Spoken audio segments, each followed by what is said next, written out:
நிம்மதி உண்டாகுவதாக, தேவனுடைய இரக்கங்கள் அதிகமாவதாக.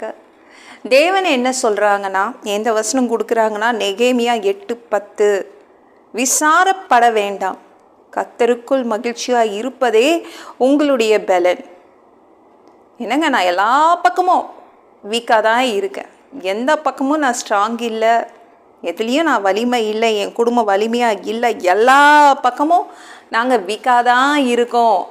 பொருளாதாரமாக அது வீக்கு, படிப்பா அது 35 மார்க்கு ஜஸ்ட்டு பாஸு, அறிவா அதுவும் ஃபெயிலு, அதுவும் நாங்கள் எங்கள் அவ்வளோ அறிவாளிங்க இல்லை, பணமா அதுவும் ஜஸ்ட்டு பாஸ் 35, 35, ஆரோக்கியமாக ஃபெயிலு, எப்போவும் ஹாஸ்பிட்டலில் ஒருத்தருக்கு ஃபீவரு, டாக்டரு அப்படி தான் அலைஞ்சிட்ருக்கோம், ஃபெயிலு.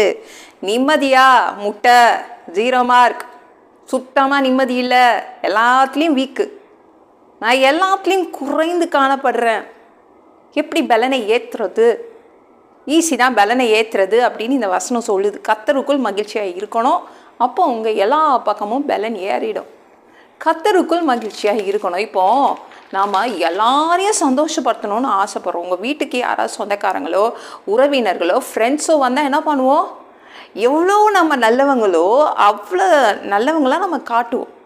கரெக்டாக? அப்படி தானே? அவங்கக்கிட்ட இனிமையாக பேசுவோம், சிரிச்சுக்கிட்டே இருப்போம். அவங்க ஒன்றும் நம்மளை ஃபுல்லாக வாழ்க்கை ஃபுல்லாக அவங்க நம்மளை காப்பாற்றுற அளவுக்கு திராணி கிடையாது. கரெக்டாக? அவங்கள நம்மளை ஆசீர்வதிக்கவோ, அவங்க நமக்காக எல்லாமே செய்து கொடுக்கவோ முடியாது. அவங்க சாதாரண மனிதர்கள். அந்த சாதாரண மனிதர்கள்கிட்டயே அவ்வளோ நல்ல பக்கத்தை, உங்களுடைய நல்லவன் அப்படின்ற பக்கத்தை காட்டுறீங்களே. தேவாதி தேவன் உங்களுடைய உடம்புல இருக்காரே. சரீரம் தானே தேவாலயம், இந்த உடம்பு தானே தேவாலயம். இந்த தேவாலயத்தில் தேவன் வாசம் பண்ணுறாரே. ஒரு நாளாவது அவரை சந்தோஷமாக வச்சுருக்கீங்களா? யாரையோ சந்தோஷப்படுத்தணும்னு நினைக்கிறோம். ஐயோ, குழந்தையா அதை சந்தோஷப்படுத்திடணும், என் கணவரா அவரை சந்தோஷப்படுத்திடணும், என் மனைவியா சந்தோஷப்படுத்திடணும், என் ஃப்ரெண்டா சந்தோஷப்படுத்திடணும்னு நினைக்கிறோமே. ஆனால் தேவாதி தேவன் உங்கள் உடம்புல வாசம் பண்ணுறாரே, ஒரு நாள் அவரை சந்தோஷமாக வச்சுருப்பீங்களா? துரத்தி தானே அடிக்கிறீங்க, பாவம் செய்து துரத்தி அடிக்கிறீங்க. கீழ்ப்படியாமல், அவருக்கு பிரியமில்லாமல் நடந்து அப்படியே துரத்தி தானே விடுறீங்க வந்தவரை. ஏங்க, அவர் நம்மளை ஆயுசு காலம் வரைக்கும் வச்சு நம்மளை பார்த்துப்பார். அப்பேற்பட்ட தேவனை ஆசீர்வதிப்பார், என்ன வேணால் சரி பண்ணி தருவார், அன்பாக இருப்பார். அப்படிப்பட்ட தேவனை வரும்போதெல்லாம் துரத்தி அடிக்கிறீங்களே. சந்தோஷமாக இருங்க, அவரை சந்தோஷப்படுத்துங்க. சரிங்களா? அவரை சந்தோஷப்படுத்துனீங்கன்னா அவர் என்ன பண்ணுவார்? உங்களுடைய எல்லா பக்கமும் பலனை ஏற்றி விட்ருவார்.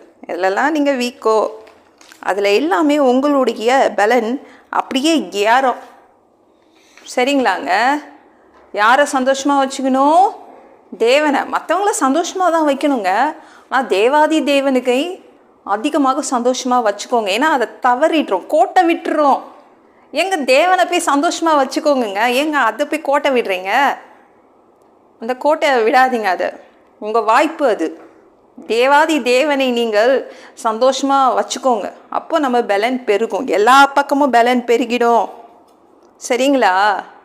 எல்லா பக்கமும் பொருளாதாரமாக அது ஸ்ட்ராங் ஆகிடும், உங்களுடைய ஆரோக்கியமாக அது ஸ்ட்ராங் ஆகிடும், நிம்மதியாக அதுவும் ஸ்ட்ராங் ஆகிடும். எல்லாத்துலேயும் 100% அப்படியே அதிகரிக்கும். சாலமோன் என்ற ஒரு ராஜா இருந்தாங்க. அவங்களுக்கு ஒரு வேலை கிடச்சிருச்சுங்க. ராஜா என்ற வேலை கிடச்சிருச்சு. ஃப்ரெண்ட்ஸ்க்கெல்லாம் ட்ரீட் கொடுக்கல, கேட்டாங்க, ட்ரீட் கொடுக்கல. அவங்க போய் யாரை சந்தோஷப்படுத்தினாங்க? தேவாதி தேவனை போய் சந்தோஷப்படுத்தினாங்க. தேவாலயத்தில் போய் 1000 பலிகள், 1000 காளை மாடுகள் கொடுத்து பலி செலுத்தினாங்க. நம்மளாலையும் பலி செலுத்த முடியும். எப்படி? உதடுகளின் துதியாகிய சோத்திர பலி. நம்ம 1000க்கு மேலேயே கொடுக்கலாமே, சாலமோனை விட நம்ம நிறையா கொடுக்கலாமே. இல்லை, கொடுங்க, அதிகமாக கொடுங்க, சந்தோஷப்படுத்துங்க. சாலமோன் கிட்ட தேவன் வந்துட்டார். ஏன்னா தேவன் பார்த்தாரு, ஐயோ இந்த பிள்ளை என்ன சந்தோஷப்படுத்துது சொல்லிட்டு அவர் போகிறார் கிட்ட. என்னப்பா வேணும்? எனக்கு, நான் ரொம்ப வீக்காக இருக்கேன், மேத்ஸ் ஃபெயிலு, சயின்ஸ் 35 தான், ஜஸ்ட்டு பாஸ் தான், நான் ரொம்ப வீக்கு தான் படிப்பில். இப்போவும் இந்த ராஜா பதவி எனக்கு ஒத்து வராது, எனக்கு ஞானம் வேணும்னு அப்படி கேட்டாங்க. உடனே தேவன் என்ன பண்ணாங்க, ஞானத்தை ஏற்றி விட்டாங்க. பயங்கரமாக ஏற்றி விட்டாங்கங்க. ஒரு மனிதன்னா அவனுக்குன்னு ஞானம் இவ்வளோ கொடுக்கணும், ஒரு பறவைனா இவ்வளோ ஞானம் கொடுக்கணும், ஒரு மிருகமா அதுக்கு இவ்வளவு ஞானம் கொடுக்கணும் அப்படின்னு பரலோகத்தில் ஒரு கணக்கு இருந்துச்சு. அதையும் தாண்டி ஒரு மனிதனுக்கு கொடுக்க வேண்டிய ஞானத்தை விட நிறைய மடங்கு நம்ம சாலமோனுக்கு கொடுக்கப்பட்டது. சரிங்களாங்க? ஏன்னா அவன் தேவனை சந்தோஷப்படுத்தி வச்சுருந்தான். எல்லாத்துலேயும் நம்ம நல்லா செய்வோம். தேவனை பிரியப்படுத்துறதுல கோட்டை விட்டுறோம், அவரை சந்தோஷமாக வைக்கிறதுல நம்ம கோட்டை விட்டுறோம். நான் இன்றைக்கி காலையில் நல்லா தூங்கி ஜெபம் பண்ணேன். 1 மணி நேரம் ஜெபம் பண்ணுமே, தேவனுக்கு உண்மையாக இருக்கணுமே சொல்லிட்டு சோஃபாவில் உட்காந்து அப்படியே பாட்டும் பாடல, துதிக்கவும் இல்லை, ஆனாலும் மனசுக்குள்ளே ஜெபம் ஓடிட்டே இருக்குது. அப்போது என் பக்கத்தில் ஒரு தேவதூதன் என் பக்கத்தில் உட்காரல, நல்லா தள்ளி போய் உட்காந்தாங்க. என்னடா அது, நம்ம சரியாகவே ஜெபம் இல்லையே, சரியாகவே துதிக்கலை, பாட்டு பாடல, ஒரு அனல் இல்லை ஜபத்தில், ஏன் இப்படி இருக்கேன்? ஆனாலும் எப்படி தேவதூதன் அங்கே நான் பார்த்தேன், மேலேருந்து இறங்கி வரதை ஒரு நொடி ஆவிக்குரிய கண்களில் பார்த்தேன். அப்போ தான் தோணிச்சு, அது என் ஹஸ்பண்டோடைய இடம். என் ஹஸ்பண்ட் என்னை விட இப்போ அதிகமாக துதிக்கிறாங்க, அதிகமாக பாடல்கள் அதிகமாக பாடி அவங்க தேவனை துதிக்கிறாங்க. தேவனை அதிகமாக சந்தோஷமாக வச்சுக்கிறது என் ஹஸ்பண்ட் தான். அதனால் அந்த பக்கமாக தான் தேவதூதன் அந்த பக்கமாக தான் உட்காந்தான். போட்டி இருக்கணுங்க. எதுக்கோ போட்டி போடுறீங்க, துதிக்கிறதுல தேவனை பாடுறதுல போட்டி போடுங்க குடும்பத்தில். சரிங்களா? தேவன் உங்கள் பக்கத்தில் உள்ள எல்லா குறைபாடுகளையும் சரி பண்ணிடுவார். ஓகேங்களா? எப்பவும் அவரை சந்தோஷமாக வச்சுக்கோங்க. அப்படி இருந்துட்டோன்னா எதற்கும் நம்ம பயப்பட வேண்டாம், நம்ம எல்லாத்துலேயும் ஸ்ட்ராங்காக ஆகிடுவோம். ஓகேங்களா? இந்த வீடியோ பிடிச்சிருந்துச்சுன்னா மற்றவங்களுக்கு ஷேர் பண்ண மறக்காதீங்க. கர்த்தர் தாமே உங்களை ஆசீர்வதிப்பாராக.